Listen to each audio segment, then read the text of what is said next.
Clara grabbed Ethan Greer's arm in the middle of Main Street and held on. She had been in redemption 3 days. She had knocked on 14 doors. She had 40 cents left in the handkerchief at her waist, and a name that meant nothing to anyone in Wyoming territory. Every person on that street had watched her knock on those 14 doors and fail, and not one of them had moved an inch to help. So she grabbed the arm of the man the whole town crossed the street to avoid, and she said it loud enough for God and every soul in redemption to hear at once. "Please, marry me." If this story puts something in your chest that you haven't felt in a while, something that reminds you of your own roads and your own doors, drop a comment and tell me what city you're watching from today. I want to know how far this story travels. And if you haven't subscribed yet, stay with me until the end. What Clara does next, and what Ethan Greer says back to her, is something I promise you will not forget. The street went silent, the way a room goes silent when something irreversible has just happened. Ethan Greer stopped walking. He looked down at the hand on his arm. Small, bare, no glove, knuckles red from cold. And then he looked at the woman it belonged to. She was shaking. She was trying very hard not to show it. Jaw set, chin up, eyes steady on his face. But her hand on his arm was shaking, and he could feel it through the leather of his jacket. "Ma'am?" His voice was low and careful. "You'd best let go." "I'll let go when you've heard me out." Clara Ames did not let go. "My name is Clara Ames. I came from Lowell, Massachusetts, on a legitimate employment offer that turned out to be a fraud. I have been in this town 3 days. I have knocked on every door on this street. I have 40 cents, a suitcase, and no place to sleep tonight." She held his eyes. "I am not asking for love. I am not asking for anything a woman ought to be ashamed to ask. I am asking for a roof and a name, and I am offering fair work in return. Cook, clean, keep accounts, mend, whatever is needed. I am useful, Mr. Greer, and I am not going to stand on this street another night and pretend I am not." Behind her, someone on the boardwalk said something low, a woman's voice. Then a second voice answered. Ethan heard them. His eyes flicked past Clara for just a moment, something quick and flat in his expression, and the voices stopped. He looked back at her. "How do you know my name?" he said. "I asked the livery boy who you were when you came out of the saloon." Clara finally released his arm. She straightened her cuffs. "He told me your name, turned white, and walked away before I could ask anything else. I took that as useful information." "Useful," Ethan repeated. "It told me you mattered to this town, one way or another. People don't go white over men who don't matter." A long silence. The chestnut horse beside him shifted its weight and blew steam into the cold air. "Mrs. Gill," Ethan raised his voice. Not loud, not even close to shouting, but it carried across the street with the particular quality of a voice accustomed to being obeyed. "I believe you have something to say." Clara turned. On the boardwalk in front of the boarding house, a tall woman in a gray dress stood with her arms crossed and her mouth already open. Nora Gill was 60 years old and had the expression of a woman who had been waiting for an invitation to speak since approximately 1869. "I have plenty to say," Mrs. Gill said. She came down off the boardwalk and stopped 5 feet from Clara. "I already told this young woman this morning that I don't take in single women traveling alone. You want to know why? Because the last one Gerald Poe brought into this town ended up a widow before she was even properly a wife, and the one before that we buried in January." Her eyes cut to Clara. "You want to know what redemption does with women who come here alone and desperate, miss? It uses them up." "That's a thorough warning," Clara said. "Have you got a room or not?" Mrs. Gill blinked. That was clearly not the response she had prepared for. "I told you this morning. You told me you didn't take in single women traveling alone. I'm asking if you have a room. I'll be neither single nor traveling alone if Mr. Greer says yes. The silence on Main Street had taken on a different quality. It was no longer the silence of people holding their breath. It was the silence of people who had stopped whatever they were doing to watch. Mrs. Gill looked at Ethan Greer. Something moved in her face. Not fear exactly, but the cousin of fear. The careful respect paid to things a person didn't fully understand. "Ethan Greer," she said, "you take this woman out to that cabin and the whole town will talk." "The whole town already talks," Ethan said. "Hasn't hurt me yet." He looked at Clara. "You said you keep accounts." 8 years, Lowell Textile. Before that, 2 years for a shipping firm in Boston. You know land records, deeds, transfers, title documents? Clara paused for just a moment. I know financial records. A deed is a financial document.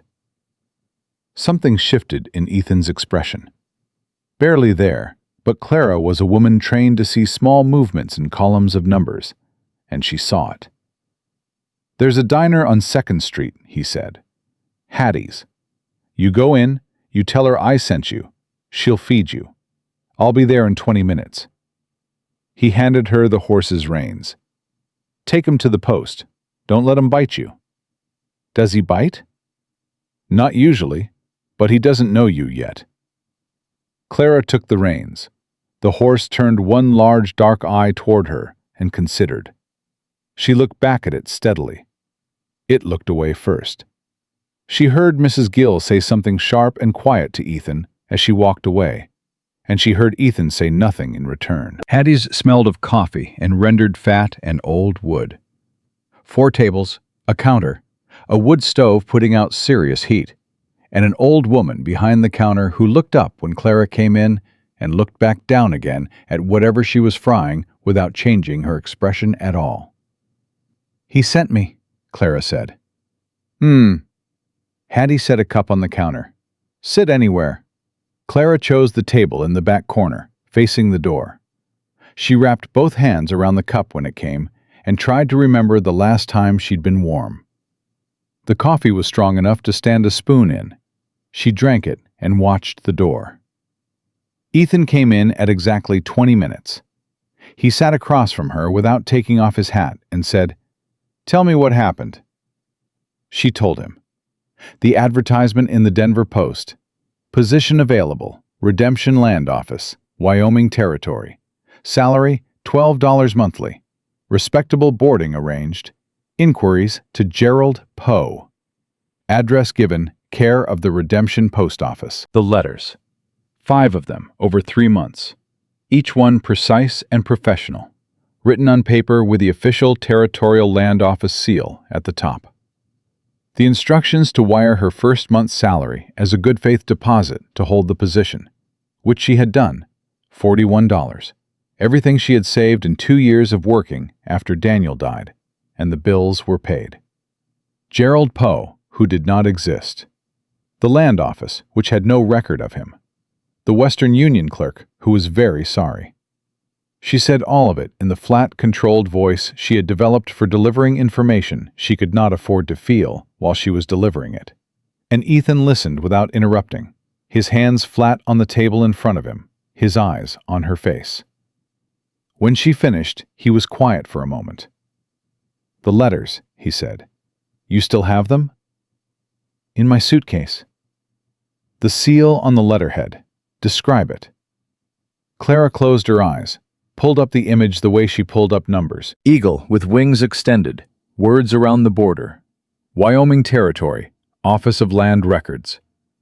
Below the eagle, a banner. I'd have to see it again to give you the exact wording. Ethan's jaw tightened briefly. Gone in a second. When was the first letter? July. The last one came in September. And the wire, which office did you send it through? Lowell Western Union. Destination, Redemption. Recipient, Gerald Poe. Ethan picked up his coffee cup and looked into it, and set it down without drinking.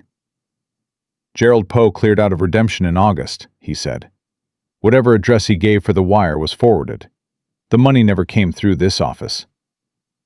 So it's gone. Gone, he said. Clara nodded. She had known that since Thursday morning. She had already grieved it as much as she intended to grieve it. You said something on the street about keeping land records, deeds, and transfers. Ethan said nothing. That wasn't a casual question, Clara said. You weren't checking whether I was qualified to cook. You were checking whether I was qualified for something specific. She looked at him across the table. What is it? He looked back at her for a long time. He had the particular stillness of a man who made no movement he hadn't already decided on. How long have you got before you need an answer about the room? He said. Clara understood that the subject was closed for now. She had worked long enough with men who held their cards to know when she was looking at a man mid-calculation. How long are you offering me? She said. Long enough to finish the coffee. She wrapped her hands back around the cup. Then I've got that long, she said. He told her about the cabin the same way he told her everything. Flat, minimal, factual. 2 miles north. 3 rooms. 2nd bedroom, door with a bolt. She could throw it and he would not ask questions. Kitchen was functional. Well water was good. He was gone most of the day and some nights. He expected meals when he was in, and the house kept clean, in exchange for which she would have the room and $10 a month. I am not, he said, and his voice went very quiet and very deliberate, looking for a wife in any way you might have heard that word used. I want that said plainly. Good, Clara said, because I meant what I said on the street. I need a name and a roof. I didn't say anything about love. She looked at him. I was married. His name was Daniel. He died 2 years ago in a mill fire that should never have happened. I'm still not done being angry about it. She took a drink of coffee. I don't have room for anything else right now. Something in Ethan's face, just around the eyes, changed in a way she couldn't name. Mill fire, he said. Lowell, November 1882. The investigation called it accidental. You don't believe that? I kept the company's books, Clara said. I know what they'd been cutting back on for 2 years. Safety equipment mainly. Silence. The wood stove popped. A man came in the front door of Hattie's, saw Ethan Greer sitting at the back table, and left. Neither of them acknowledged it. We leave in an hour, Ethan said. He stood, dropped coins on the table, and walked out. Clara sat alone with her coffee for a moment. She thought about the man who had just left. She thought about the way he'd asked about the land record seal on the letterhead, specific and immediate, the way a person asked about something they already had a picture of in their head. She thought about the way his jaw had tightened when she described it. She thought, he already knew about Gerald Poe. He knew before she said a word. She picked up her valise and went to get her suitcase from where she'd left it at the livery. The cabin was 3 rooms and a story and a half, tucked against the base of a ridge with a creek she could hear but not yet see running somewhere to the north. She walked through it while Ethan put the horse up, moving room to room without hurrying. The kitchen first. Iron stove, work table, shelves with flour and salt and coffee, and a row of canning jars. Functional, as he'd said. The main room. A table and 2 chairs and a desk against the far wall. She stopped at the desk. It was covered in documents. Not scattered, stacked, organized, each pile held with a flat river stone. She could see from where she stood that they were land records of some kind. Deed-sized paper, with the territorial seal at the top, numbers and dates in neat columns. At least 30 pages, maybe more. She did not touch them. She stood there and looked at them, and then she went to the 2nd bedroom. The bolt on the door was new. The hardware was bright, no rust, the wood around the screws still pale and unweathered. It had been installed recently. Not for her. She had been in town 3 days, and she doubted Ethan Greer had known about her existence before she grabbed his arm this morning. For someone else, then, or in expectation of someone. She stood in the doorway of that room for a moment, looking at the new bolt and thinking about a man who prepared a room with a working lock before the woman who needed it arrived. She put her suitcase under the bed, hung her spare dress on the peg, set Daniel's photograph on the windowsill. She went to the kitchen and started on supper. Ethan came in from the barn when the smell of onions and salt pork had been working for 20 minutes. He stopped in the kitchen doorway. He looked at the stove, the pot, Clara standing with her back to him and a wooden spoon in her hand, and something moved across his face that he shut down quickly. "There's a basin if you want to wash up," Clara said without turning around. "I found it under the counter." He washed up. They ate. He ate without comment and without leaving anything in the bowl, which she took as its own kind of approval. After the dishes were cleared, Clara sat across from him and said, "The document's on your desk." He looked up from his coffee. "Land records," she said. "Deed transfers. At least 30 pages organized by someone who knew what they were doing." She set her hands flat on the table. "I'm telling you I saw them because I want you to know I noticed, and I want you to know I did not read them. That was a choice, not an accident. When you're ready to tell me what they are, I'll be here." She stood and picked up her cup. "Good night, Mr. Greer." She went to her room. She threw the bolt. She lay on the bed in the dark and listened to the sounds of the cabin. The wind outside, coming down off the ridge with a low, steady voice. The creek somewhere past the north wall, talking over its stones. And in the main room, the sound of the desk chair pulling out. The quiet shuffle of paper. A man working through something in the dark by lamplight. Something he had clearly been working through for a long time, alone. She thought about the new bolt on the door. She thought about the way he'd asked about the land office seal. She thought about 30 pages of organized documents, and a man the whole town feared to look at, and a fraud scheme that had brought 7 women to redemption from back east. She thought about Daniel, about the safety equipment budget, and the fire, and the investigation that called it accidental. She thought, someone in this town has been doing something for a long time and getting away with it. And the man in the next room knows it. She thought, I spent 8 years reading what was hidden in other people's numbers. I found it every time. I just never had anyone willing to do anything with what I found. The papers rustled. The lamp in the main room stayed lit. The wind came down off the ridge and moved through the grass outside with a sound like a long, slow exhale. Clara Ames stared at the ceiling in the dark and felt, for the first time in 2 years, like she was exactly where she was supposed to be. She did not know yet what it was going to cost her, but she had already paid the highest price she had to pay, and she was still here, still standing, still reading the numbers. Whatever came next, she was ready. She was at the desk before he woke up.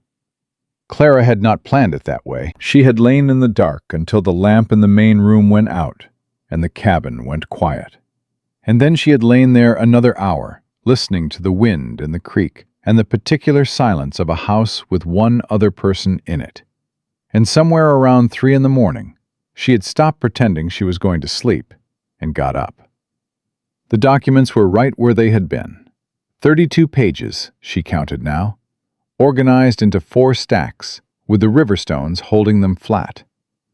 She did not move the stones.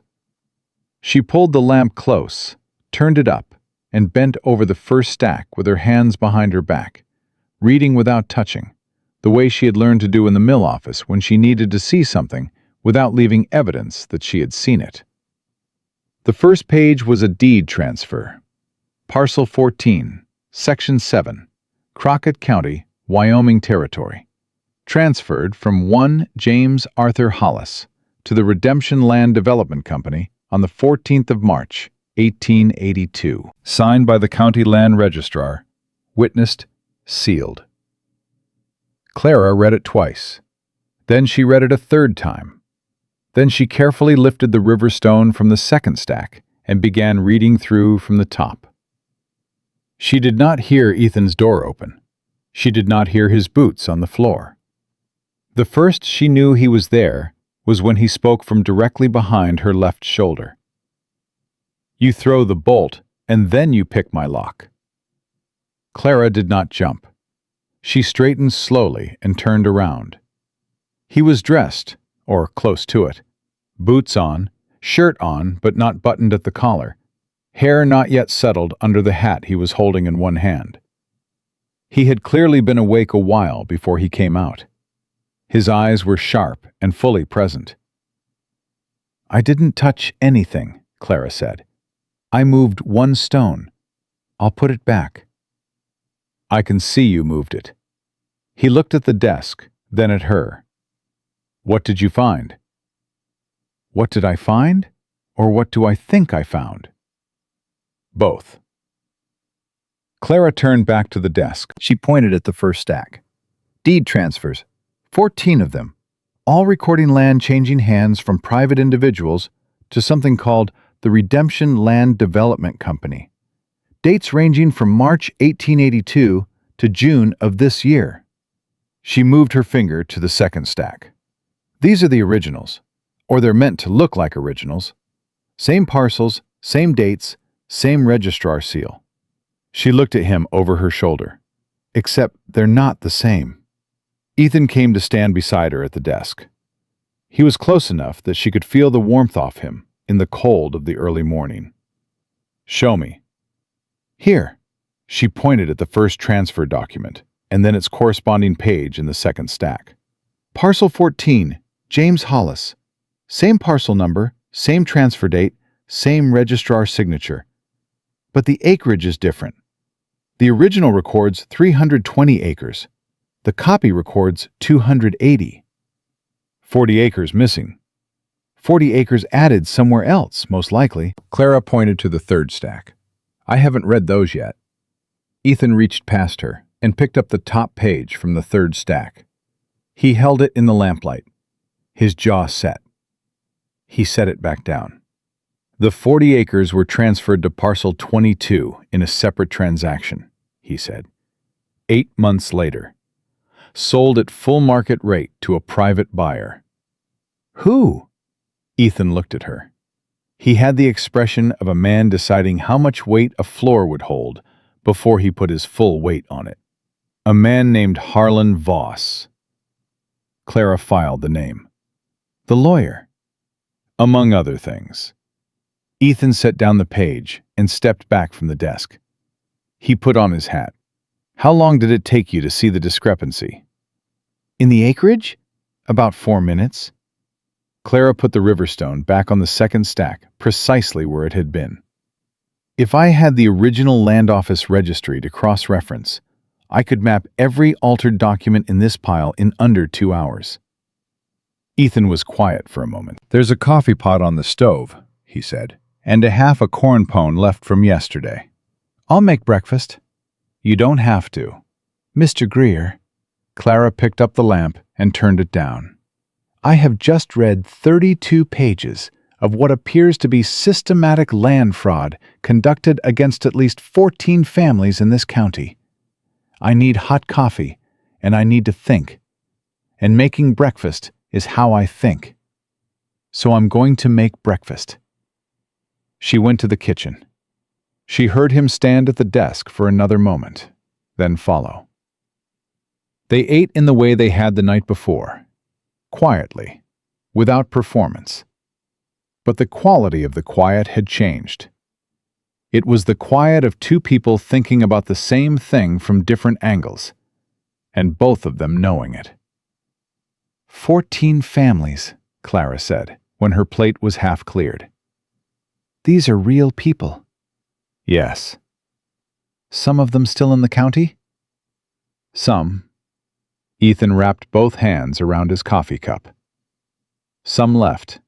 Couldn't afford to fight it, and couldn't afford to stay once the land was gone. Ed Carpenter took his family to Nebraska 2 years ago. Sarah Pruitt, widow, had a boy of 12. She's still in town, works the laundry on First Street." Clara thought of the laundry on First Street. She had knocked on that door yesterday. The woman who answered had looked at her with the particular tired eyes of someone who had been disappointed recently and often. She had said they weren't hiring. "She knows what happened to her land?" Clara said. "She knows it was taken. She doesn't know how yet." He paused. "She knows enough to be afraid of Voss, but not enough to fight him." "You can't fight what you can't prove." Ethan set down his cup. "The altered records are filed at the county land office. Officially legal. Officially verified. Anyone who challenges them gets told the documents are in order and the transfer was legitimate. And if they persist, they find themselves looking at a lawyer's letter about the legal consequences of making false accusations against a county official." Clara looked at him across the table. "You have 32 pages of evidence that the documents are not in order."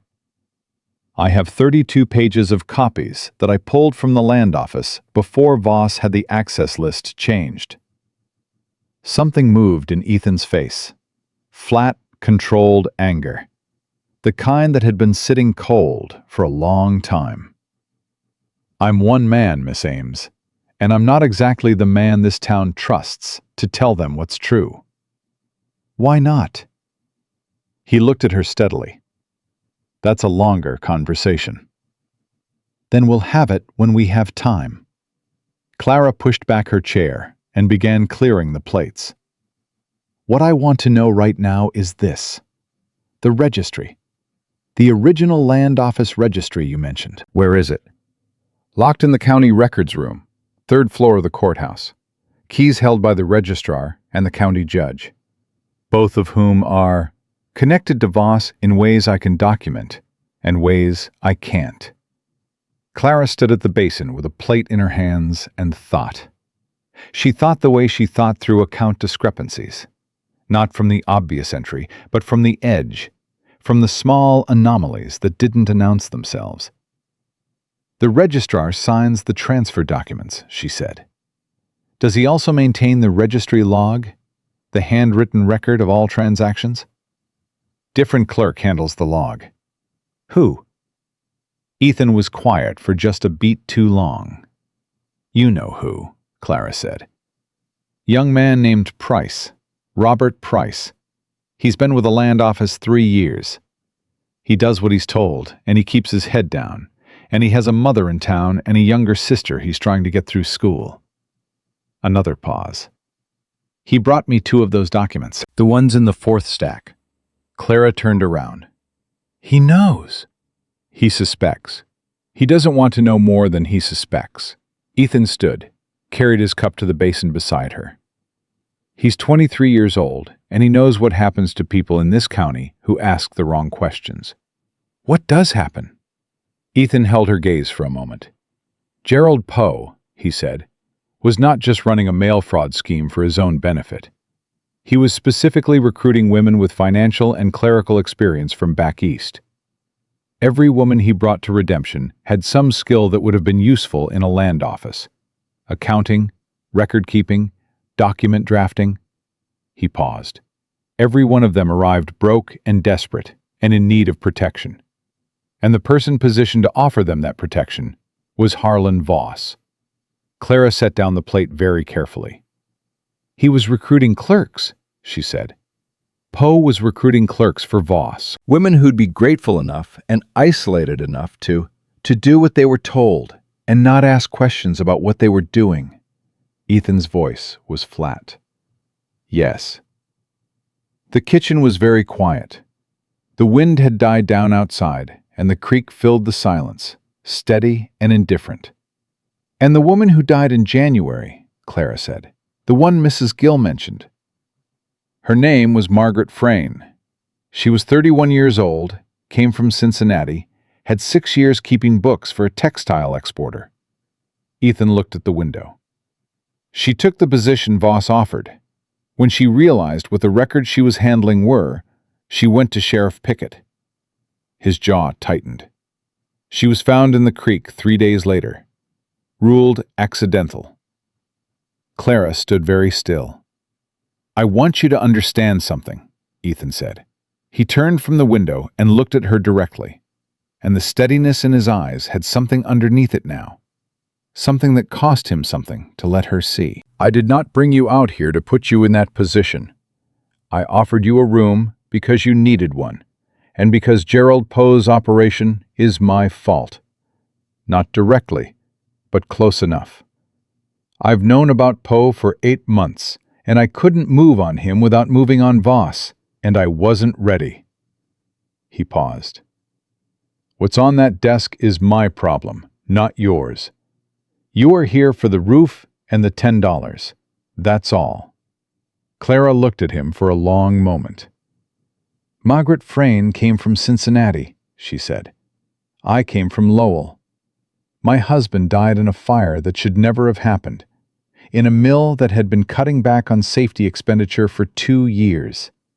And I know that because I read the accounts, and I found the fraud, and I brought it to the foreman, and nothing happened." She picked up the plate again and finished washing it. "I have been carrying evidence of a crime that killed my husband for 2 years, with absolutely nothing I could do with it." She set the plate on the counter and turned around. "So when you tell me what's on that desk is your problem and not mine, Mr. Greer, I want you to understand that I have been waiting 2 years for a problem exactly like this one." Ethan looked at her. The look went on long enough that it became something different from looking. "You have no idea what Voss is capable of," he said. "I have some idea," Clara said. "You just told me." "That doesn't frighten you." "It frightens me considerably." She picked up the dishcloth. "But I have lived frightened before. It doesn't stop me from working." He was quiet for another moment.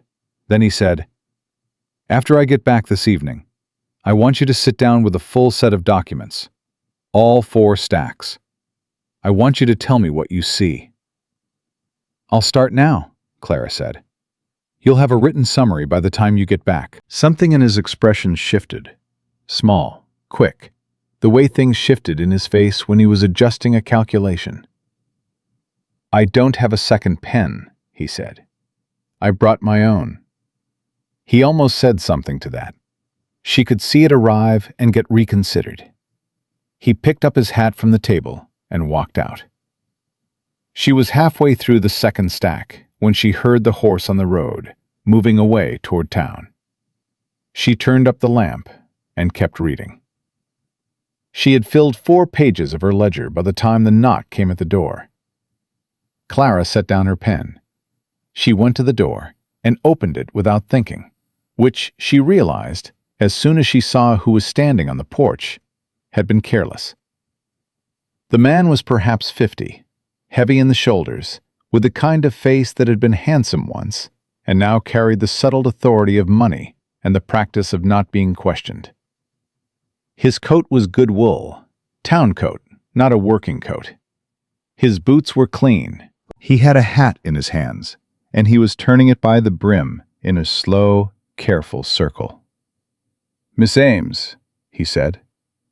He had a warm voice, the kind trained to seem warmer than it was. "I heard Ethan had a guest. I thought it was only neighborly to come introduce myself." "How do you know my name?" Clara said. "Small town," he smiled. "Word travels." He extended a hand. "Harlan Voss. I'm a lawyer here in Redemption, and a county land commissioner." Clara looked at his hand.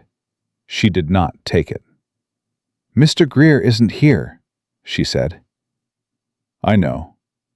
The hat kept turning in his hands. "I actually came to speak with you, if you've got a few minutes." About what? About your situation. His voice was very kind, and Clara understood immediately why Margaret Frayne had gone to Sheriff Pickett instead of to this man.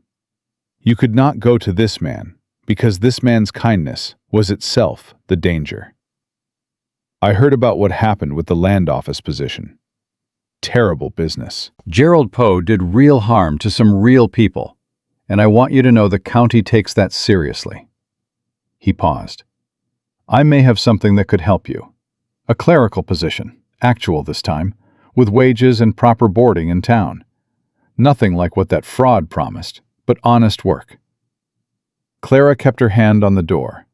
She kept her face exactly where it was, attentive, neither warm nor cold, the face she had learned to wear when a mill supervisor explained to her why the accounts she'd found were not what she thought they were. That's very generous, she said. What kind of clerical work? Land office records mostly. Filing, copying, the occasional correspondence. Simple enough. He smiled again. A woman with your background would find it straightforward. He knew her background. He knew her name. He knew about her background, and he knew Ethan was not home. He had known all of it before he rode out here. I'd have to think about it, Clara said. Of course. He put his hat back on his head. No rush, but I'd encourage you not to wait too long.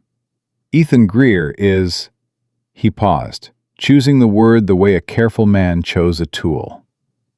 A complicated situation for a woman alone.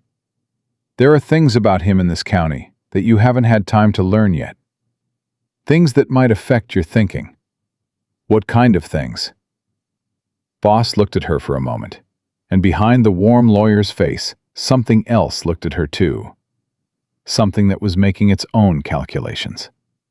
Come see me at my office, he said. We'll talk. 3rd Street, next to the courthouse. He touched his hat brim. Good day, Miss Ames. She watched him ride away down the north road until he was over the ridge. Then she went back inside and sat down at the desk and looked at her 4 pages of notes. He had come on the first morning, before she had been here a full day. He had come when Ethan was gone and offered her a job doing exactly the work that would put her hands on the records she was currently reading. Clara picked up her pen. She wrote at the top of the 5th page, He already knows I'm here. He doesn't know yet what I've read. She underlined it twice, then turned back to the 3rd stack and kept working. By the time she heard Ethan's horse on the road that evening, she had read every document in all 4 stacks, cross-referenced every parcel number, mapped every transfer date, and identified 9 specific alterations that could be proven false against the original entries, if they could access the original registry. She had also written down everything Harlan Voss had said, word for word, and the order he had said it in. Ethan came in from the barn to find her at the kitchen table with 6 pages of notes laid out in front of her, and his plate warming on the back of the stove. He looked at the notes. He looked at her. You had a visitor, he said. It wasn't a question. How did you know? Because you look like someone who just had a visitor. He sat down across from her. Who? Clara folded her hands on top of the 6 pages. Harlan Voss, she said. He offered me a job. Ethan's face went very still. He knew my name, Clara continued. He knew my professional background. He knew you were gone. She looked at him steadily. He's watching this house, or he has someone who is. And he came out here in person, which tells me he's not as comfortable as he wants to look. She slid the 6 pages across the table toward him. I wrote it all down. Ethan did not pick up the pages. He looked at them, then at her. I told you, he said quietly. This isn't your problem. And I told you, Clara said, that I've been waiting 2 years for exactly this problem. She pushed the pages a little closer.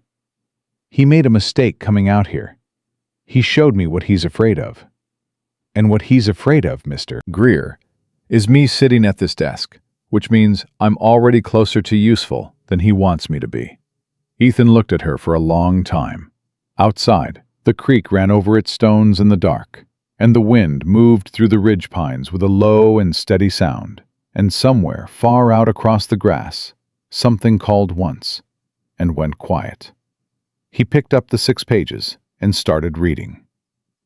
Clara got up and brought his plate from the stove and sat back down across from him and waited, and the lamplight held them both in its small, warm circle, while the dark pressed in from every side, and neither one of them said anything else for a long time, because there was nothing left to say that the pages hadn't already said for them.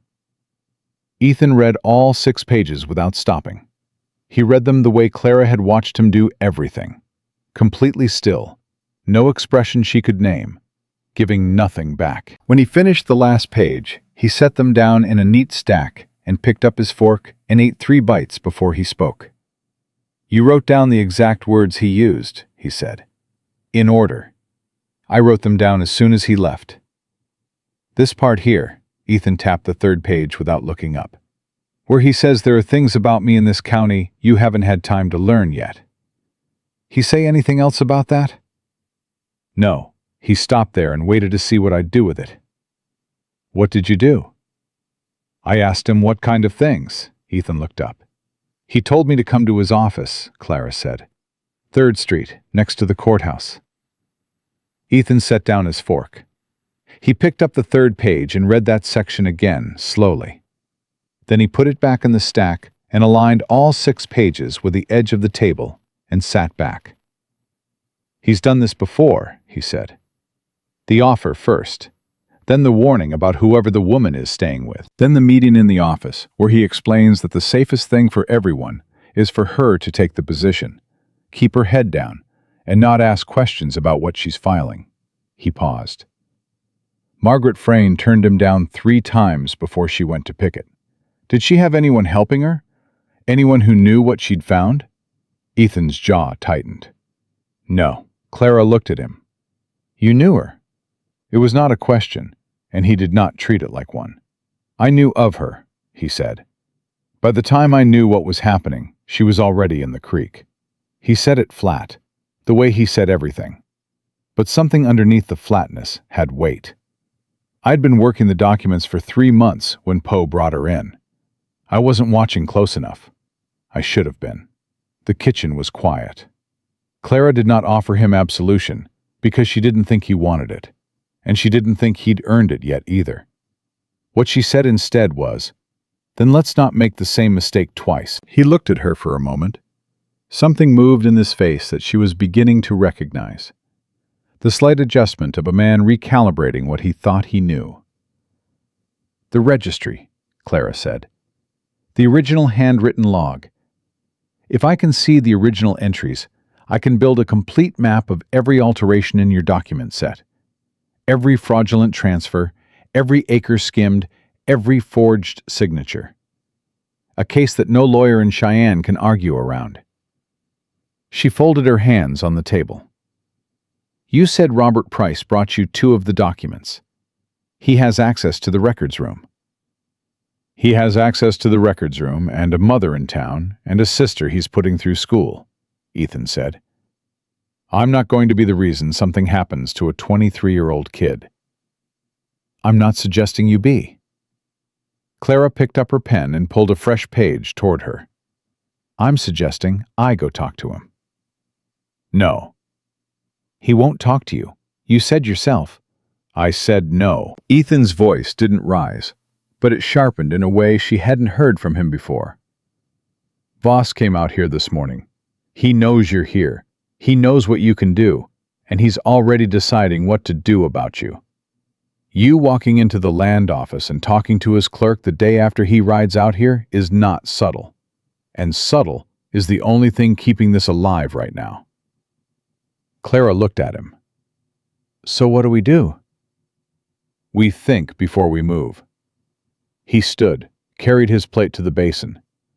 "Voss made his offer today. You didn't take it and you didn't refuse it. That buys us a few days before he comes back with something less friendly." He turned around. In the meantime, I need you to finish mapping the document set. Everything in all 4 stacks, cross-referenced. Can you do that from what you have? Partially. I can identify the pattern of alteration. I can show where acreage was skimmed and approximately where it went. What I can't do without the registry is tie specific entries to specific dates in a way that proves the originals were altered after the fact, rather than recorded incorrectly to begin with. That distinction matters legally. It's the only distinction that matters legally, Clara said. Without it, Voss's lawyer stands up in Cheyenne and says, "These are recording errors, clerical mistakes. Unfortunate, but not criminal." Ethan leaned against the counter with his arms crossed and looked at the floor and thought. Clara waited. She had noticed by now that his silences were not empty. There was machinery running behind them. "There's a woman in town," he said finally.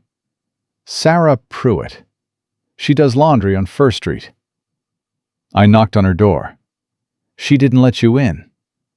She said she wasn't hiring. She wasn't." He looked up. "But she's got the original deed to her property. The one her husband filed when they claimed the land in 1874. It predates Voss's operation by 4 years, which means it predates any alteration, which means if her deed says 360 acres and the current registry says 310, the difference between those 2 numbers is proof." Clara went very still. "One original deed," she said, "cross-referenced against the altered record. That's the same as having the registry. For that parcel at least. And if we can get 2 or 3, it's a pattern, a provable pattern." Clara pulled the fresh page back toward her and started writing. "She won't talk to you. She won't talk to me. She might talk to me." Ethan said nothing, which Clara had learned to read as the closest he came to saying yes when he didn't like the answer.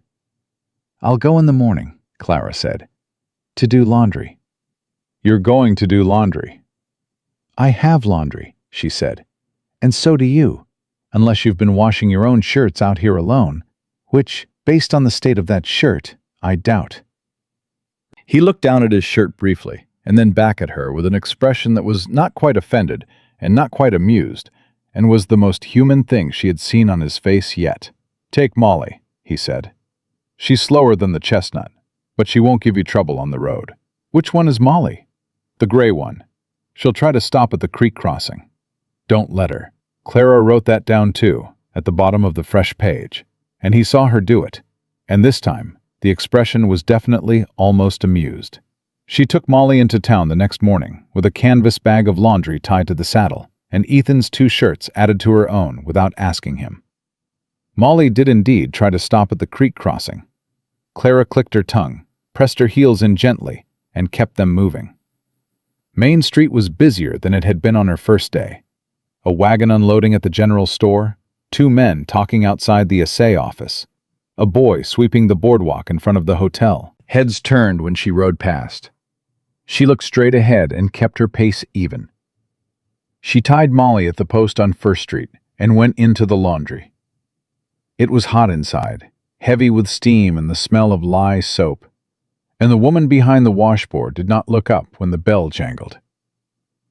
Sarah Pruitt was perhaps 40, with the kind of tiredness in her face that had been there long enough to set in permanently, and hands that were red to the wrists from the water. She was younger than she looked, and older than she should have been, and something about that, the specific mathematics of it, made Clara's chest ache in a way she didn't try to stop. "I was in yesterday," Clara said. "You said you weren't hiring." "I'm not." Sarah wrung out a shirt with both hands, efficient and hard. "You need wash done?"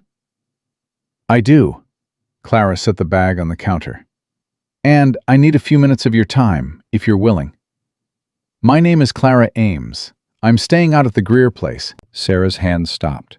"Mrs. Pruitt," Clara kept her voice even and low, "I know Ethan Greer has a certain reputation in this town. I also know that reputation was built by people who benefit from him being the man nobody listens to. And I know that you lost 50 acres of land that were yours and your husband's, and that the document that took it says one thing, and your original deed says another." She paused. "I'm an accountant. I've been reading financial records for 8 years. I know what fraud looks like in a column of numbers, and I know how to prove it in a way that stands up." Another pause. "I'm asking you to show me your deed." Sarah Pruitt stood with a wrung-out shirt in her hands and looked at Clara for a long time. The steam moved between them. "The last woman who tried to fight this," Sarah said, "ended up in the creek." "I know her name," Clara said. "It was Margaret Frayne, and she was 31 years old, and she went to the wrong man." "I'm not going to the wrong man.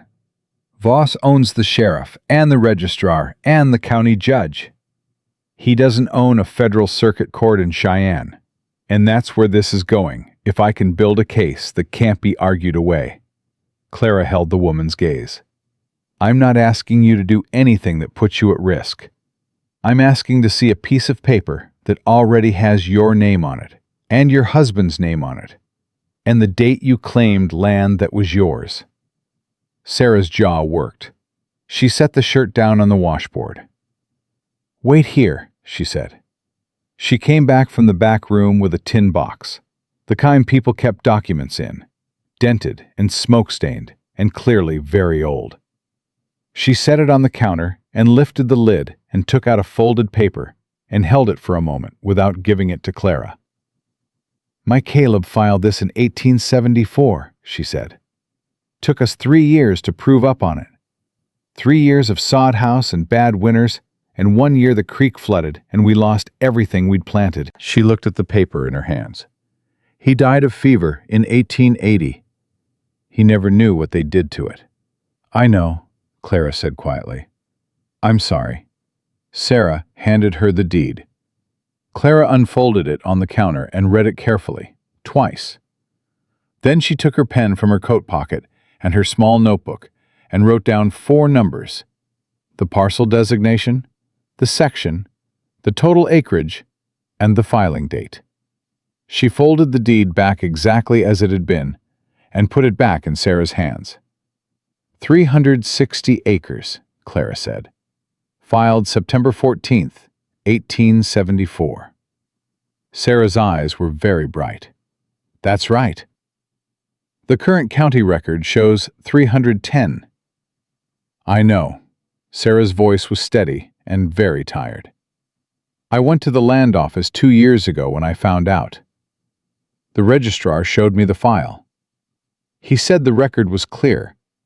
He said I must be mistaken about the original acreage." She put the deed back in the tin and closed the lid. "He was very polite about it." "He would be," Clara said. "That's how it works." She put her notebook back in her pocket. "Mrs. Pruitt, do you know any of the other families? The ones who lost land in the same period?"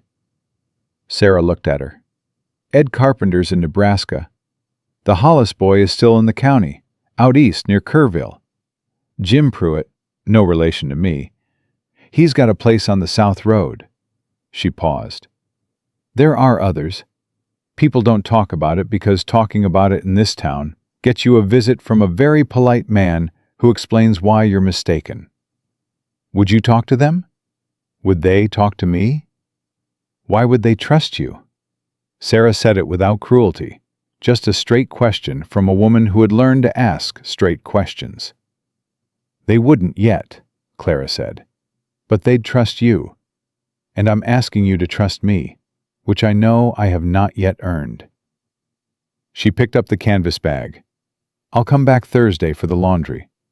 Between now and then, I'm going to put together something worth trusting." She paused at the door. "Whatever happens, Mrs. Pruitt, your deed is your deed. It says what it says, and it's been in that tin box since 1874, and Harlan Voss can't change that." Sarah picked up the wrung shirt and went back to the washboard. "Thursday," she said. Clara untied Molly from the post and was about to mount when she heard her name. She turned. Robert Price was standing 20 feet away on the boardwalk. He was young, as Ethan had said. Younger than she expected. Slight, with an anxious quality to his stillness that told her he had been standing there trying to decide whether to speak for some time before he did. "Miss Ames." He came down off the boardwalk and stopped in the street. He kept his voice very low. "You're staying at the Greer place?" "I am." "He's been building a case." Robert Price looked at his own hands briefly. "Against Voss." "I know," Clara said. "They know he's building it. Voss and the registrar. They changed the access to the records room last month. Changed who has keys. They know Greer has copies of some of the documents, but they don't know how complete the set is." He looked at her. 3 days ago, Voss told the registrar to pull the original transfer files and rebox them. New location. I don't know where. Clara felt that the way you felt a floor shift under you. Not falling, just the sudden awareness that the ground had moved. "They're moving the originals," she said. "Or destroying them." Robert Price's voice cracked slightly on the last word. He was 23 years old, and he had brought 2 documents to Ethan Greer at considerable risk to himself, and he was standing in the middle of First Street, in plain view of anyone who cared to look, talking to a woman who had arrived 3 days ago. She understood what it cost him to do that. "Mr. Price," she said carefully, "the original registry log, the handwritten transaction record." Is that included in what they're moving? He shook his head. That's kept separate. In the reading room on the 2nd floor, not the records room. It's a public document. Anyone can request to view it. He paused. But you'd have to request it through the registrar's office, and the registrar would know you'd looked. Is there another way to access it? He was quiet for a moment.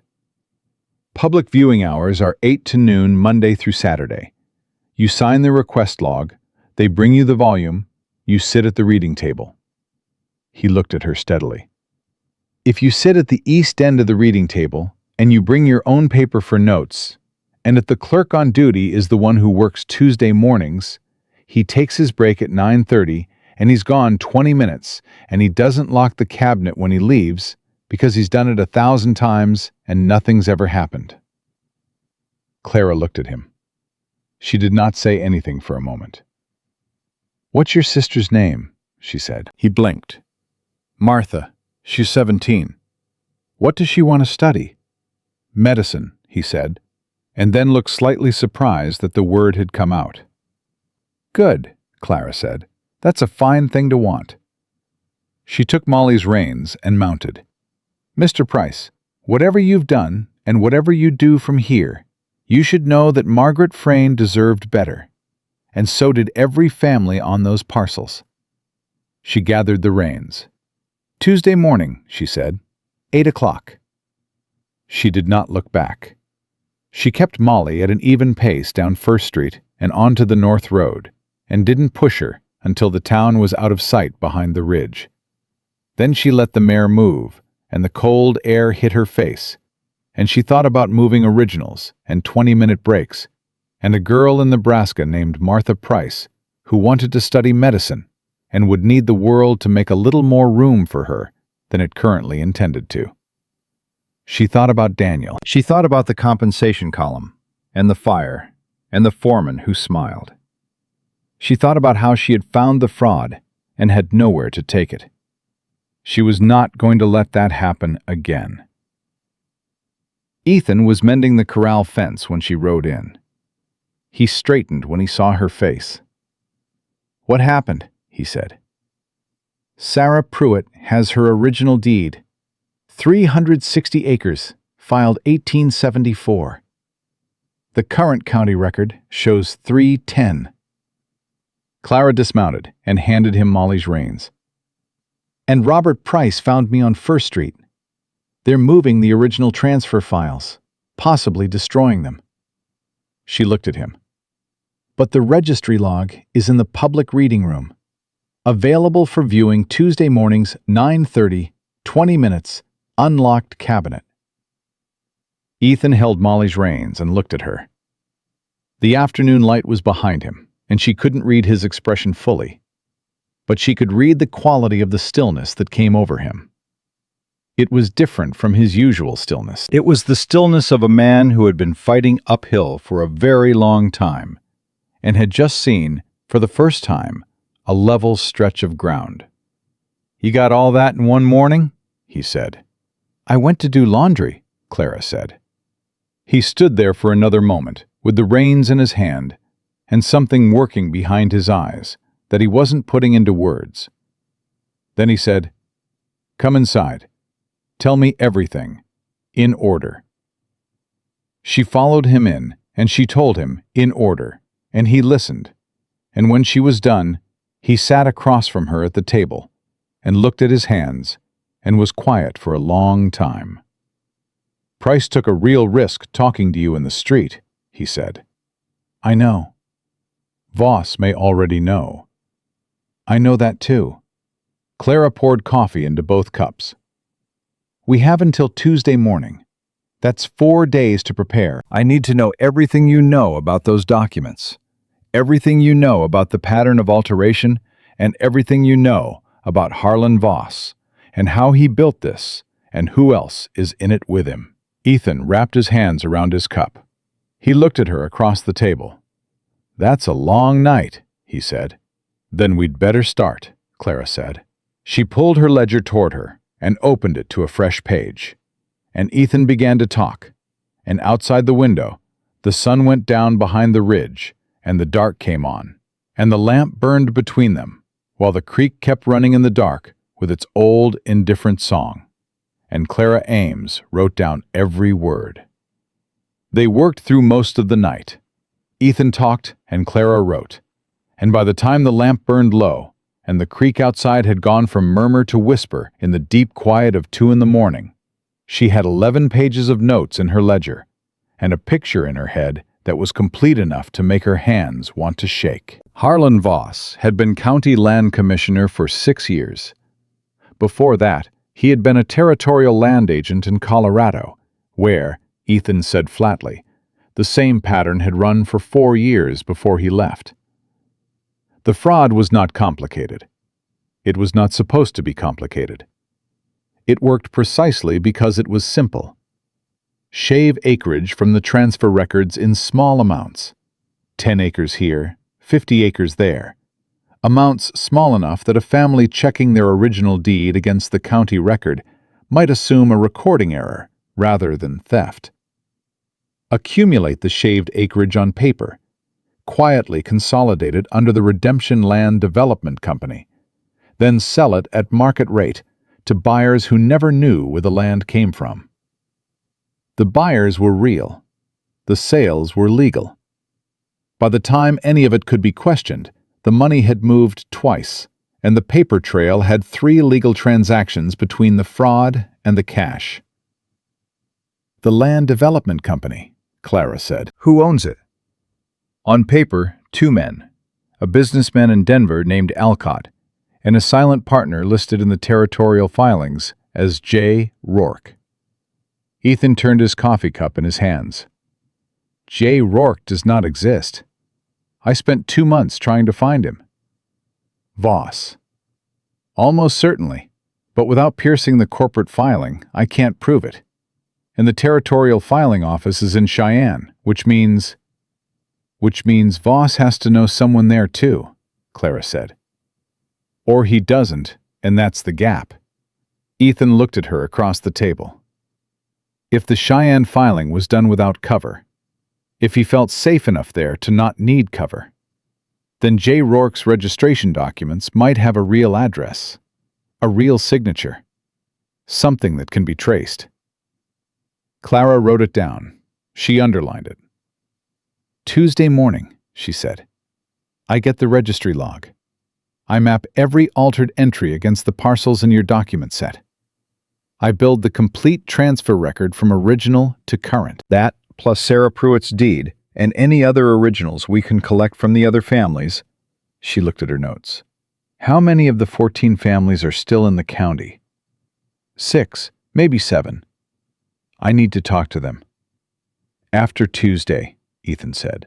Not before. Not until we know what the registry shows. Clara nodded. She looked at the 11 pages laid out across the table between them, the neat columns of dates and parcel numbers and dollar amounts. And she thought about 6 years of this running in redemption, and 4 years before that in Colorado, and however many families in Colorado she would never know the names of.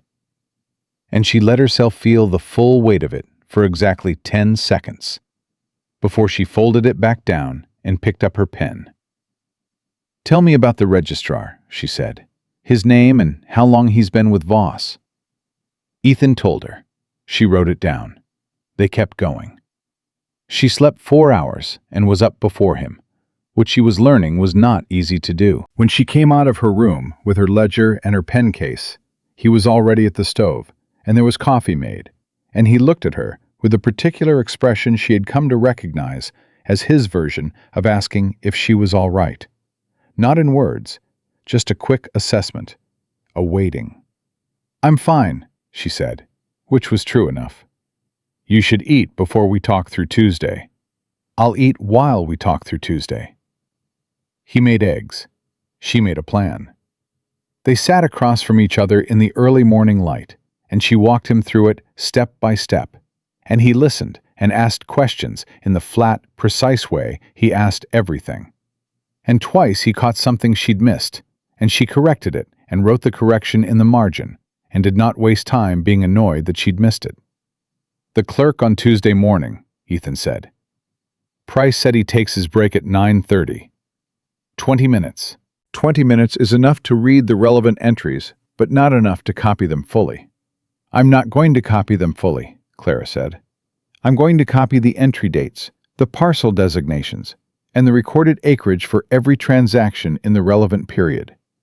That's 3 numbers per entry. I can do 40 entries in 20 minutes if I don't slow down. Ethan looked at her. You've timed it. I timed it last night while you were talking. She picked up her fork. I practiced on the document set. 38 entries in 18 minutes, working from a list I already know. He was quiet for a moment. The registrar will know you accessed the log, he said. Price was clear about that. You signed the request form. I know. Which means Voss will know by noon Tuesday. I know that too. Clara set down her fork. Which means whatever I get from the log Tuesday morning, we have to be ready to move on by Tuesday afternoon. Not in a week. Not when it's convenient. That day. Ethan looked at the table. She watched the calculation run behind his eyes. She could almost see it now, the way he weighed and ordered and assessed. And she thought that under different circumstances, he would have made an exceptional accountant. I can have a rider to Cheyenne by Tuesday midday, he said, if the package is ready. What kind of package? The document set. All 32 pages of copies plus your mapping analysis, plus whatever you pull from the log Tuesday morning. Addressed to a federal land commissioner named Hargrove. He's honest. A pause. He owes me a debt from 3 years back. He'll open the package. Will he act on it? If the case is solid enough, he won't have a choice. Ethan looked at her. Is it going to be solid enough? Clara thought about 11 pages of notes and a 60-year-old woman's original deed in a smoke-stained tin box, and a 23-year-old clerk standing in the street talking to her at considerable risk to himself and everything he loved. Yes, she said, it will be. Sunday passed in work. Monday passed in more work. Clara mapped and cross-referenced and wrote and rewrote until her hand ached, and the analysis was as tight and clean as she knew how to make it. And Ethan rode out Monday afternoon and came back at dusk and said he had a rider confirmed for Tuesday noon, a man he trusted, which Clara understood meant a man who was not connected to anyone in redemption who mattered to Voss. Monday night, she could not sleep. She lay in the dark and listened to the wind and the creek and went through the plan one more time in her head, the way she had gone through mill accounts on the nights before an audit, checking every column, every entry, every place where something could go wrong. She thought about Margaret Frayne. She thought about that a lot. She got up at 5 and made coffee and sat at the desk with the lamp turned low and read through her analysis one more time. And when she found 2 places where the language was imprecise, she rewrote them. Ethan came out at 6 and did not say anything about the fact that she was already at the desk. And she did not say anything about the fact that he had clearly not slept much either. He drove her into town in the wagon. The ride was 2 miles, and they did not talk for most of it. When the first buildings of redemption came into view, he said, "You don't have to sign your real name on the request form." Clara looked at him. "If I sign a false name, the document is inadmissible. If you sign your real name, Voss knows who pulled the log before you're out the door." "He's going to know anyway. Price told me that." She looked back at the road ahead. "Signing a false name only helps if I'm planning to hide afterward. I'm not planning to hide afterward." Ethan said nothing. She felt him look at her sideways and then look back at the road. "Whatever happens after Tuesday," Clara said, "I need everything I pulled from that log to be clean and legal and documented. That means my real name on the form, my real signature." She paused. Daniel's name was on every document he ever signed for that mill. It didn't protect him, but it was still his name, and it was still the right thing. Ethan pulled the wagon up on 2nd Street. He set the brake. He did not immediately get down. "You'll have 40 minutes at most before word gets back to Voss," he said. "Probably less. When you're done in that reading room, you come straight to the wagon. Don't stop. Don't talk to anyone." "And if Voss is already there when I come out?" "Then you keep walking and you get in the wagon and we go." He looked at her. "I'll be right here." Clara climbed down from the wagon with her ledger and her pen case. She straightened her cuffs. She did not look back at him, because if she looked back at him, she thought she might find something in his face that would make it harder to walk toward that building alone. And she could not afford harder right now. The courthouse was 4 blocks east on 2nd Street. She walked it in the morning cold, with her breath clouding in front of her, and her heart doing something loud and unhelpful behind her ribs.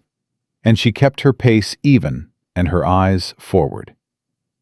The reading room on the 2nd floor was small.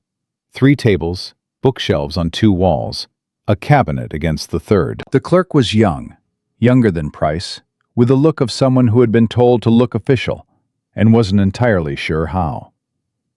He took her request form without making eye contact, went to the cabinet, and came back with a heavy bound volume that he set on the reading table with a thud. "You need to stay at this table," he said.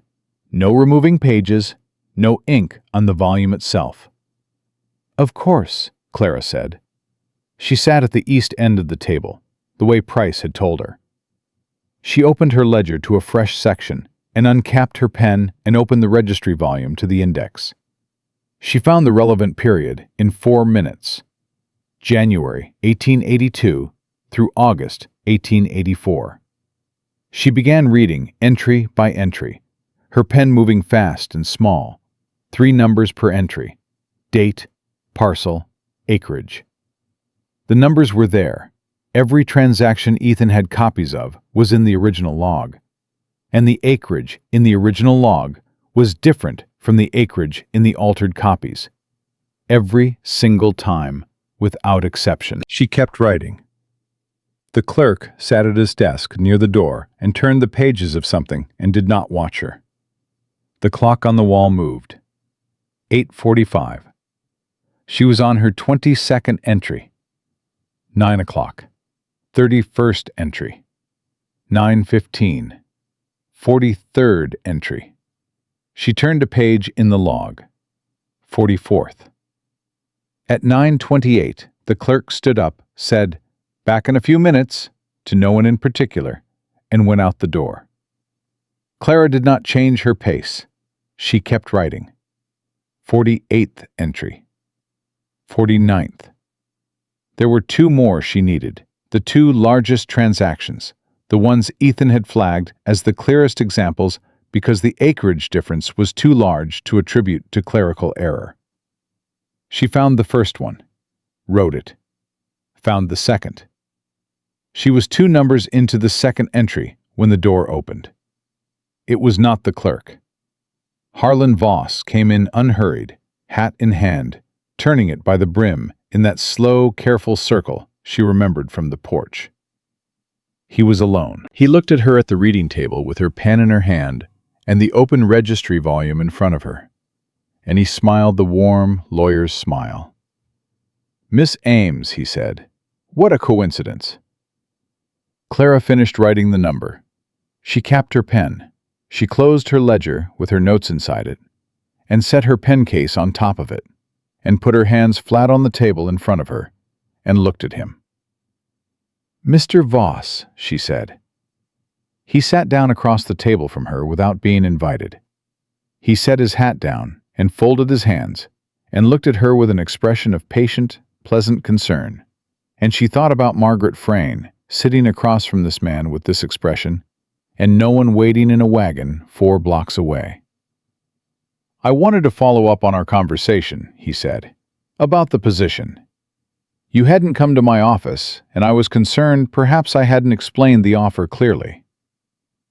"You explained it clearly," Clara said. "Good." He looked at the closed registry volume, and then back at her. His expression did not change. "Researching something?" "Viewing the public record," Clara said, "as is my right." "Of course." A small pause. "Find what you were looking for?" Clara looked at him steadily. She thought about what Ethan had said. Whatever happens, you walk to the wagon. She thought about Daniel. She thought about 11 pages of notes waiting in that ledger under her hands. "Yes," she said. "I did." Something shifted in Voss's face. Still the smile, still the warmth, but something behind it had recalculated. "Miss Ames, I want to say something plainly, because I think you're a plain-spoken woman, and I respect that." He leaned forward slightly. "You've been in redemption 1 week. You've been staying with a man who has a history in this county that you do not fully understand. And you've been looking at documents that are part of an official county record that, I can assure you, has been reviewed and verified at the territorial level." He paused. "Whatever Ethan Greer has told you about those records, I would encourage you to consider the source carefully." "I always consider the source," Clara said. "It's the first thing I do." "Then consider his." Voss's voice was still warm, still even. 3 years ago, Ethan Greer was a territorial investigator assigned to this county. He was relieved of that position for conduct unbecoming.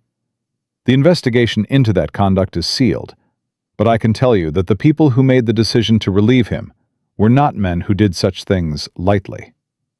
He let that sit for a moment. He's been running a private campaign against the county records office since then, against me personally. And now he has brought a woman into his home who has skills that are useful to that campaign.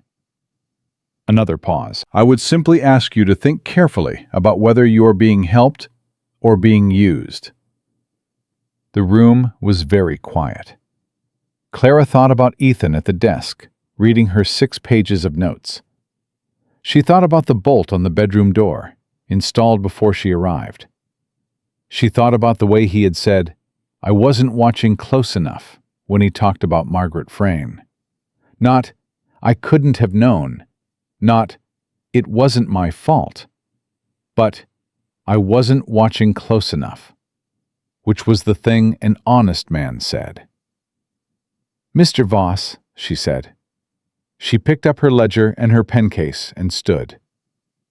I spent 8 years reading accounts for men who were very good at explaining why the numbers I found were not what I thought they were. She looked at him across the table. I have heard every version of that explanation that exists, and I have never once, in 8 years, been wrong about the numbers. She walked to the door. Miss Ames, his voice came from behind her, still even, but something underneath it now that had not been there before. Not warm. Gerald Poe worked for me for 8 months before I had him removed for conduct. I want you to know that. I want you to know that because whatever he told women like you about the opportunities available in redemption, he was operating outside of my authority and contrary to my explicit instructions. And whatever happened to those women was his doing, not mine. Clara stopped. She did not turn around. She stood in the doorway for one moment.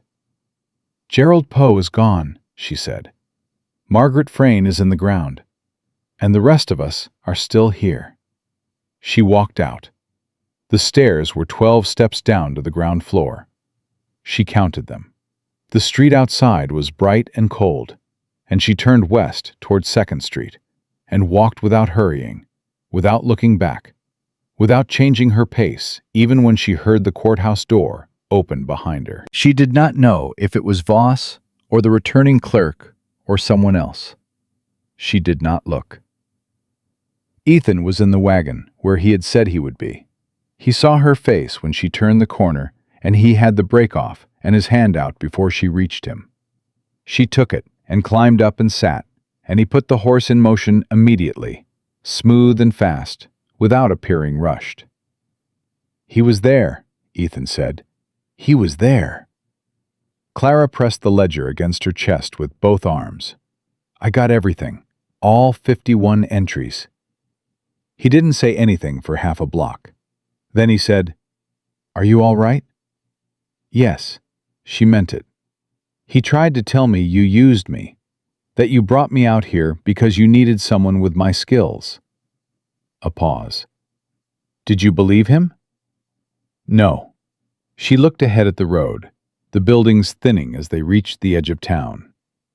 But I want you to tell me about being relieved as a territorial investigator. Whatever it is, I want to hear it from you. A long silence. The wagon moved. The last building of redemption passed on her left, and then there was open road, grass, the ridge in the distance. 3 years ago, Ethan said, I was investigating a land dispute in this county. I found evidence of fraud in the county records. I filed a report with the territorial office in Cheyenne, recommending a full audit of the land registry. He paused.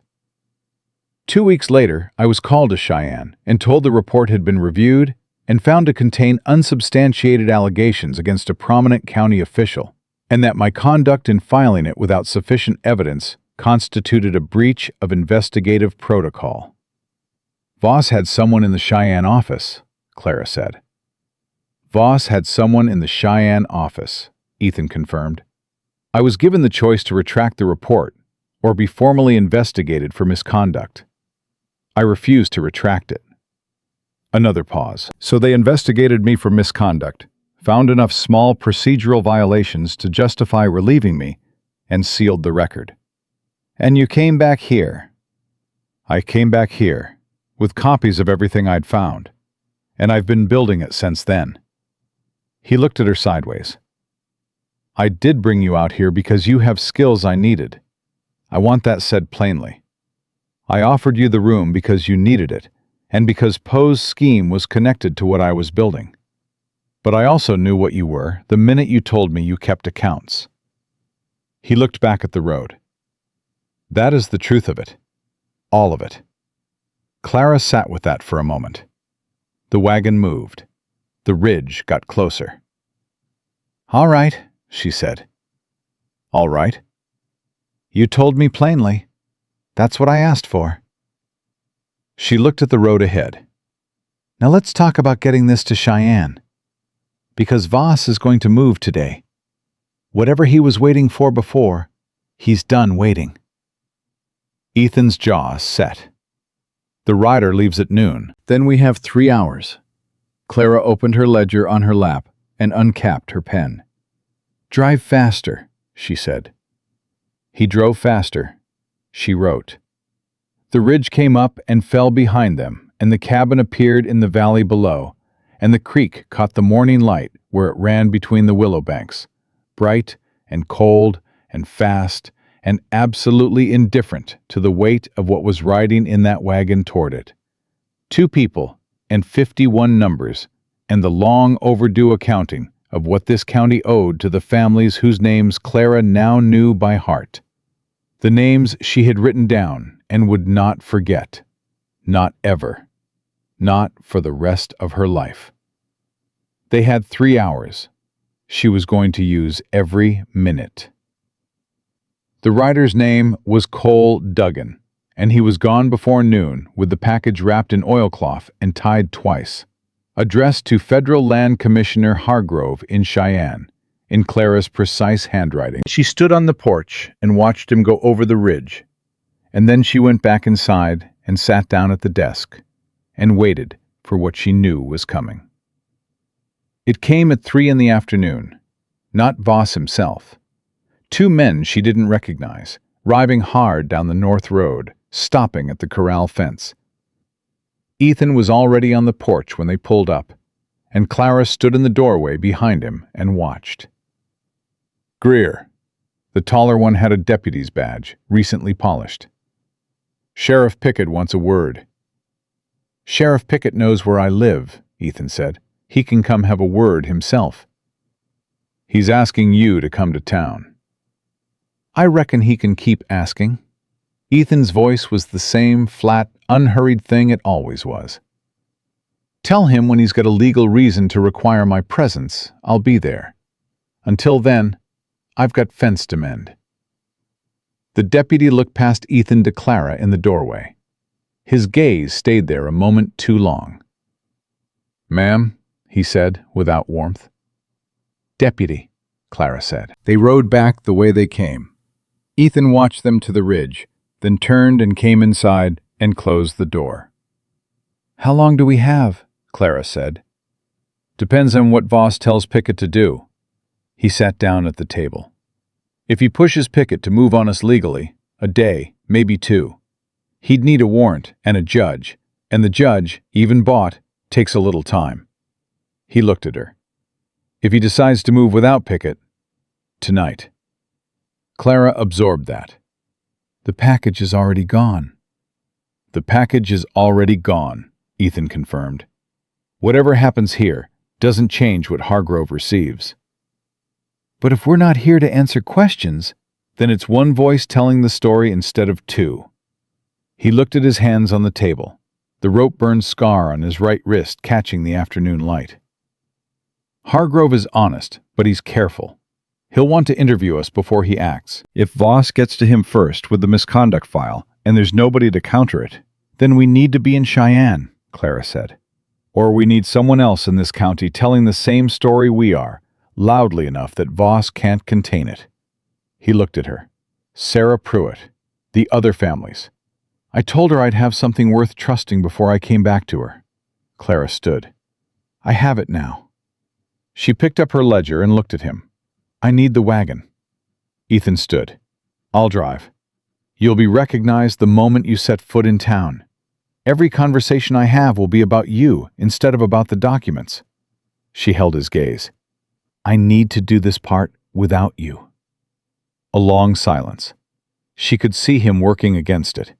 Not from stubbornness, she understood now, but from the particular cost of having done things alone for 3 years and knowing what happened to people who didn't have anyone beside them.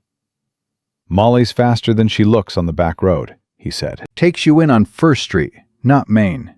Less visible. I know the back road. You've ridden it once. I know the back road, Clara said again, quietly. He looked at her for another moment. Then he went to the shelf above the desk and took down the Colt and held it out to her. She looked at it. She looked at him. She took it. Back before dark, he said. Back before dark, she said. She rode Molly on the back road, with the Colt in her coat pocket and her ledger in the saddlebag, and the cold coming down off the ridge with the particular sharpness of late afternoon in October. She went to Sarah Pruitt first. The laundry was closed, but Sarah answered the back door before Clara finished knocking, and Clara understood she had been expecting something. Not necessarily Clara, but something. The way people expected things when they had been living on the edge of a bad situation long enough to feel it move. "Come in," Sarah said. Clara laid 11 pages of analysis on Sarah Pruitt's kitchen table, and she talked for 20 minutes straight. She talked about the document set, and the registry log, and the 51 entries, and what the numbers showed, entry by entry, family by family. She talked about the package that was already riding to Cheyenne. She talked about what a federal land commissioner could do with a case this complete and this documented, and what the territorial courts could do after that. Sarah sat across the table and listened without interrupting, her hands folded in front of her, her eyes on Clara's face. When Clara finished, Sarah said, "You went into that courthouse this morning knowing Voss would know." "Yes." "Why?" Clara thought about how to answer that. She thought about Daniel's name on every document he'd ever signed. "Because the truth has to be signed," she said. "If I hide, it looks like I have something to hide, and I don't." Sarah looked at the 11 pages on her table. Jim Pruitt is on the South Road, she said. No relation. He lost 80 acres in 1883. He's been furious about it for 2 years, and he's been too frightened to move. She stood up. "The Hollis boy, Thomas, he's 31 now. He's out east near Kerrville. If I send a rider tonight, he could be in town by tomorrow morning." That would mean when Voss's people come looking for someone in this county to tell a different story, they'll find 6 of us telling the same one. Sarah picked up the 11 pages and held them carefully, the way you held something that had been a long time coming. "I'm not frightened of Harlan Voss anymore, Miss Ames. I have been frightened of him for 2 years, and I have a deed in a tin box that says he is a thief, and I am done." She looked at Clara. "Go see Jim Pruitt. I'll send for Thomas Hollis." Clara rode the South Road as the sun dropped toward the ridgeline. Jim Pruitt came out to meet her before she reached the fence. The kind of man who watched the road because he'd been waiting for something for a long time and wasn't sure if what came down it would be good or bad. He was 52 years old, with a gray beard and a directness about him that reminded her, unexpectedly, of Ethan. She said Ethan's name, and Jim Pruitt's expression didn't close the way she expected. It steadied. "Greer's been building this," he said. It wasn't a question. 3 years, Clara said, and now it's built. Jim Pruitt had his original deed in the house, not in a box, but framed on the wall. And when Clara saw that, she understood something about what this land meant to him that no column of numbers could fully capture. He took it off the wall and held it in his hands and read the acreage out loud. 420 acres, filed 1879. And his voice only broke on the last number, the one that told the full distance between what was his and what they'd taken. "What do you need from me?" he said. "I need you in redemption tomorrow morning," Clara said, "with that deed, and I need you to be willing to sign a sworn statement." "Tell me where and when," he said. She was back on the North Road with the light failing when the other rider appeared. He came from the direction of town, moving fast, and her hand went to her coat pocket before she'd made a conscious decision. And then she saw it was Robert Price, and she let out a breath she hadn't known she was holding. He pulled up beside her on the road, his horse blowing hard. His face was pale and tight. "They arrested Ethan," he said. The world went very quiet. "When?" Clara said. "An hour ago. Pickett came out with 3 men and a warrant. Breach of public records, theft of county documents, Robert Price looked at her with a desperate focus of someone delivering news they wish they didn't have. Boss got to the judge this afternoon. The warrant's signed. They've got him in the jail on 2nd Street. Clara sat on Molly in the failing light and thought. She thought the way she thought through a column that didn't balance. Not from panic, but from the outside edge, finding where the error was and what it meant and what came next. The package is already in Cheyenne, she said. Voss knows that, Price said. That's why he moved tonight instead of waiting. He wants Greer's credibility destroyed before Hargrove opens the package. A sealed misconduct file, plus a current arrest for document theft, makes everything in the package look like the work of a criminal with a vendetta, Clara said. Yes, I see it. She looked at him. Robert, does your mother own her house? He blinked at the change of direction. Yes, since 1878. Does she have her deed? Yes, of course. Get it. Tonight. And your sister Martha, is she in town? She's at home. Why? Because I am going to need witnesses tomorrow morning who are not connected to Ethan Greer, Clara said. Your mother, your sister, Sarah Pruitt, Jim Pruitt, Thomas Hollis, if Sarah's rider reaches him in time. She gathered Molly's reins.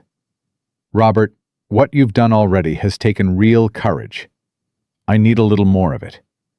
I need you tomorrow morning to walk into the land office and request the current registry for official review. Not secretly, officially, in writing, with your name on it. He stared at her. They'll fire me. They'll try, Clara said. But a county clerk submitting an official records review request is doing his job.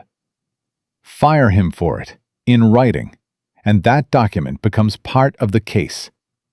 She looked at him steadily. You brought Ethan 2 pages at considerable risk to yourself. This is the last step, and you won't be alone in it. Robert Price sat his horse in the gathering dark and looked at something over Clara's shoulder that she couldn't see. Something that was probably his mother's house and his sister's future, and the 2 years he'd spent knowing what he knew and keeping quiet about it. All right, he said. All right. She rode back to the cabin and went inside and stood in the empty main room for one moment, feeling the particular quality of a space from which someone has been removed who should be in it. She did not allow herself more than a moment. Then she sat down at the desk and started writing. She wrote through the night.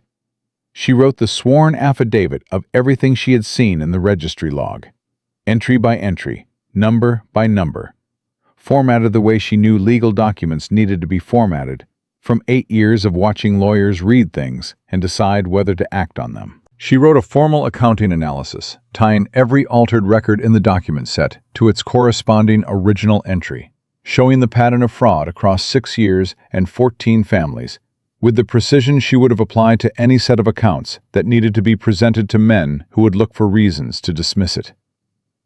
She wrote a letter to Commissioner Hargrove directly, separate from the analysis, in the plain and direct voice she had used her whole professional life, telling him what she had found, and how she had found it, and what she was asking him to do, and why the man currently in the Redemption Jail was not a criminal with a vendetta, but the only honest person in this county who had tried to do what Hargrove's own office should have done 3 years ago. She signed everything with her full name, Clara Ann Ames, formerly of Lowell, Massachusetts, currently of Redemption, Wyoming territory. She sealed the letters at 3 a.m. and put them in the saddlebag for morning, and went to the bedroom and lay down on the bed without undressing, and slept for 4 hours, with the Colt on the table beside her. She was up at 7. She was in Redemption by 8:30. Sarah Pruitt was waiting on 1st Street with her tin box. Jim Pruitt was there, the deed from his wall in his hands, still in its frame because he hadn't wanted to take it out. Thomas Hollis had ridden through the night and arrived at 6 a.m, a young man with his father's deed and his father's eyes, and 31 years of knowing what had been done to his family. Robert Price's mother, a small woman with silver hair and an expression of absolute composure, stood beside her son with their house deed in a cloth bag.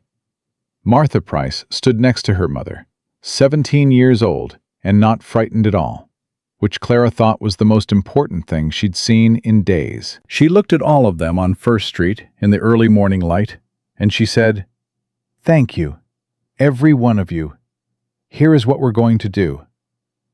She walked into the sheriff's office alone. Pickett was behind his desk, and he stood when she came in, which told her something about him. That there was enough decency left in him to stand for a woman, even one he'd been told to manage. He was heavy and red-faced and uncomfortable, and she thought that was the most useful thing about him right now, that he was uncomfortable. "Miss Ames," he said. "Sheriff Pickett."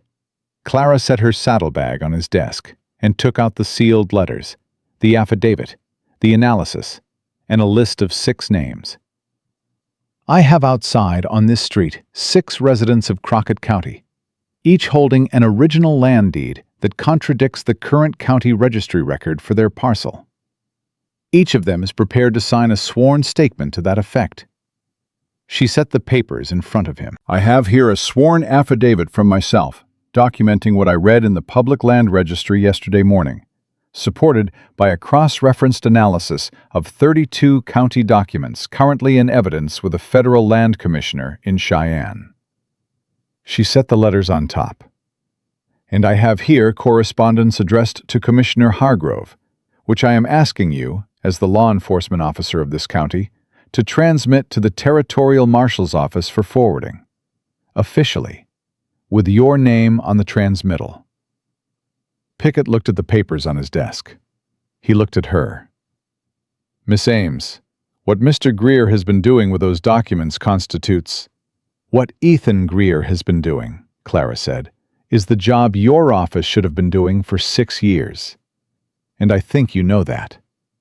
She held his gaze.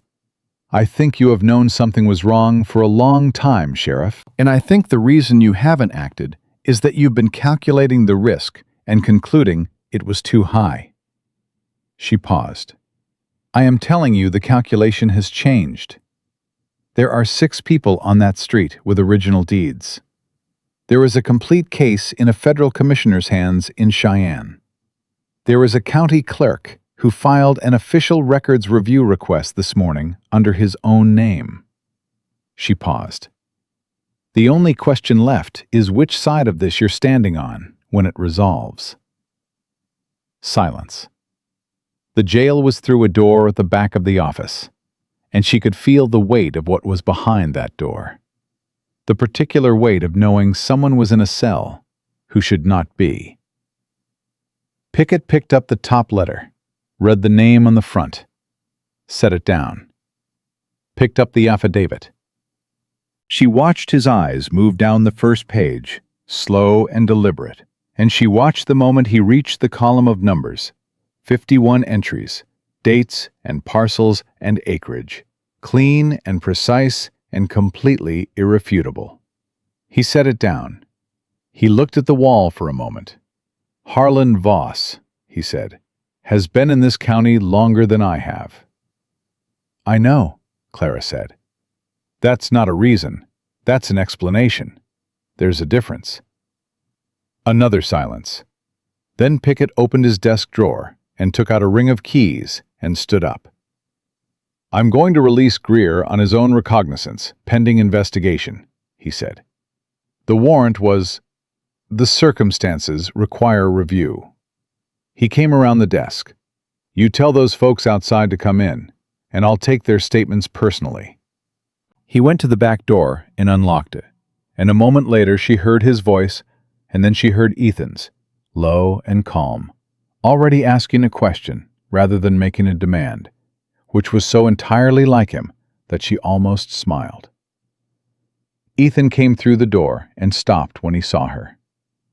He had been in that cell since the previous afternoon, and he looked it. A night without sleep, the controlled, compressed quality of a man who had spent hours not allowing himself to react. He looked at her face, and she looked at his, and they stood there for a moment across the office, and neither one said anything. Then he said, "The package." "Already in Cheyenne," she said, "as of yesterday noon." "The families." "6 of them outside with their original deeds. Pickett is taking statements." She picked up her saddlebag. "It's done, Ethan. Or it will be." He crossed the office in 4 steps and stood in front of her, close, and she looked up at him and saw something in his face she had not seen there before, not once in the 10 days she had known him. All the control was still there, all the steadiness, but something behind it had come through, something that had apparently been waiting behind it for a long time. "You rode out last night," he said. "Alone. You told me Molly was faster than she looked." Clara. She had not heard him use her first name before. She stood very still. "I built this case for 3 years," he said. "Alone. Because I didn't trust anyone in this county and I couldn't afford to. And because the last time I trusted the wrong person, it cost Margaret Frayne her life and cost me everything else." He paused. "And you came here 10 days ago with 40 cents and a canvas bag, and in 10 days, you did what 3 years alone couldn't do." His jaw worked. "I want you to know I see that. I want you to know I am not a man who lets things go unsaid that should be said." Clara looked at him for a moment. "You installed a bolt on that bedroom door before I arrived," she said. "Before you knew I was coming. Before any of this." "I installed it after Margaret Frayne," he said. "In case—" He stopped. "In case the next woman Poe brought in had somewhere safe to go." "That is not the action of a man who uses people," Clara said. He held her gaze. Outside on First Street, she could hear voices. Sarah Pruitt's among them, clear and steady, and the sound of Pickett's office door opening as people came in from the street. And somewhere further away, the sound of the creek, indifferent and endless and bright. "I told you the first day," Ethan said. "I'm not looking for a wife." "I know what you told me. But I want to tell you something different now." He said it the way he said everything. Flat, deliberate, no wasted words, but with a quality underneath that was not flat at all. "I want to tell you that I would like you to stay. Not for the accounts, not for the documents," he paused, "for no reason that has anything to do with what's useful." Clara stood in the Redemption Sheriff's office with a saddlebag over one shoulder and Sarah Pruitt's voice coming through the wall, and the long arithmetic of the last 10 days still running in her head. And she thought about 40 cents, and a canvas bag, and a door she'd grabbed without thinking in the middle of a street. She thought about Daniel, whose name was on every document he'd ever signed, who had died in a fire that should never have happened, and who had loved her plainly and well, and whom she had mourned for 2 years with the particular faithfulness of a woman who understood what she'd had. She thought, "I have been looking at numbers long enough to know when something adds up." "The bolt on the door," she said. "I'd like to keep it." Something moved in Ethan's face. Slow, real. The kind of thing that didn't happen quickly in a man like him, because nothing did. "It's your door," he said. "Throw it whenever you want." "And I'll need my own desk," Clara said. "The one you have is not large enough for 2 people working a case." "I'll build you one," he said. "I know you will," she said. Commissioner Hargrove's investigation opened formally 5 weeks later. The warrant for Harlan Voss was signed by a federal judge in Cheyenne on a Thursday morning in November, and by Thursday afternoon, Voss was in custody, and the County Land Records Office was sealed pending audit. The registrar resigned before anyone came to ask him questions. The judge who had signed Ethan's warrant resigned the following week. Robert Price was not fired.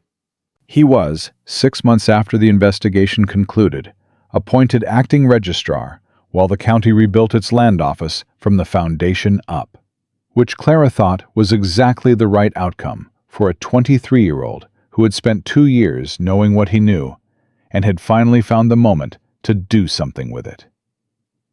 Martha Price enrolled in medical school in Philadelphia the following autumn. Clara wrote her a letter of recommendation that ran to 3 pages and said every word she meant. Sarah Pruitt got her 50 acres back. Jim Pruitt got his 80. Thomas Hollis got everything his father had filed for in 1874, the full parcel, and he stood in the land office on the day the corrected deed was issued and looked at the number on the paper for a long time without saying anything, and nobody in that room asked him to. The cabin on the North Road had 2 desks by spring. Ethan built Clara's from pine he'd cut himself, wider than his own and with a shelf along the back for her ledgers, and she sat at it on a morning in March, with the window open and the creek running loud with snowmelt and the sun coming in at the angle it came in at in early spring. And she thought about Lowell, and the mill, and the compensation column, and the fire. And she thought about 40 cents, and a canvas bag, and a man she'd stopped in the middle of a street because she had nowhere else to go. She thought about Daniel. She thought about him with love and with grief, and with the particular gratitude of a woman who had been well loved once, and knew the difference between that and everything else. Then she opened her ledger to a fresh page and picked up her pen and started working. And from the other room, she heard Ethan's boots on the floor, steady and deliberate as they always were, and the sound of the stove door opening and the smell of coffee moving through the cabin. And she knew he was making 2 cups without being asked, the way he made 2 cups every morning now, because she was here, because this was home. And because some things did not need to be said to be completely and irrevocably true. A woman who knows what she's worth does not beg for a place at the table. She pulls up a chair, opens the books, and shows you exactly what has been stolen, and from whom.